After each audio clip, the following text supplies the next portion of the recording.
Are you afraid of the dark? You're not alone.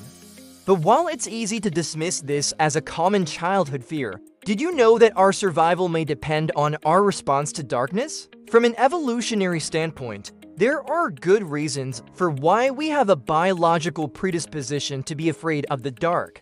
In prehistoric times, darkness meant more than just the absence of light.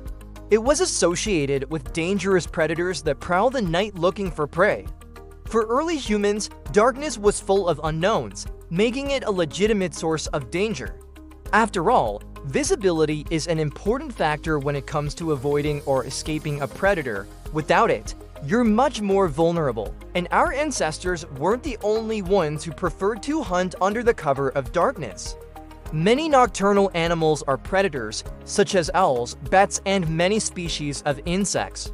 Even some marine animals, like the sperm whale, which uses echolocation to navigate the depths of the ocean, are active during the night. So if you had to venture out after sunset, your chances of encountering a predator were high. And if you did, your life could depend on how well you could see in the dark. But it wasn't just about seeing predators. Darkness also meant that you couldn't be seen by others, whether you were trying to sneak up on someone or keep yourself hidden from being hunted. In either case, visibility was paramount. This is why many animals, including humans, have developed night vision over time, enabling us to see better in low light conditions. So what exactly happens to your brain in total darkness? Because even if we can see better in low light, there's still a limit. And when that limit is reached, our brains do some pretty amazing things. When it gets too dark for our eyes to see, our brains jump into action. They start picking up on other subtle cues in the environment, such as sounds, smells, and even changes in temperature. This allows us to be aware of our surroundings even when we can't see. For example, we might hear a noise and try to locate the source, or we might catch the scent of something and wonder where it's coming from. Our brains are constantly processing information from our senses, and they use that information to create a mental image of our surroundings. Even in the dark, our imagination can run wild. When we don't have enough light to see clearly, our brains can fill in the blanks with what they think might be there.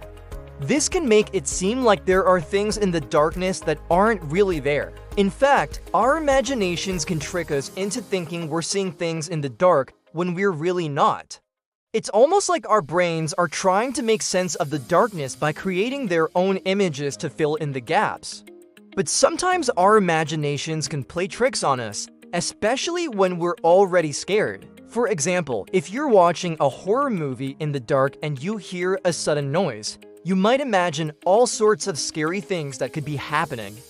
Your brain might make you feel like there's something dangerous lurking in the shadows, even though there's nothing actually there. This is why children, and let's be honest, some adults, are afraid of the dark.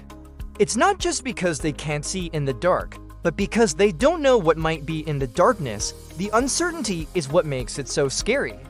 When we don't know what to expect, our imaginations can run wild and make things seem much scarier than they actually are. But can you train your brain to stop being afraid of the dark? Absolutely. It all begins with understanding that your reaction to darkness is a natural response. It's an evolutionary trait that has kept you safe for thousands of years. But now that we live in a modern world, it's time to update our response to darkness. Remind yourself that there is no real danger. Use positive self-talk to calm your mind and body.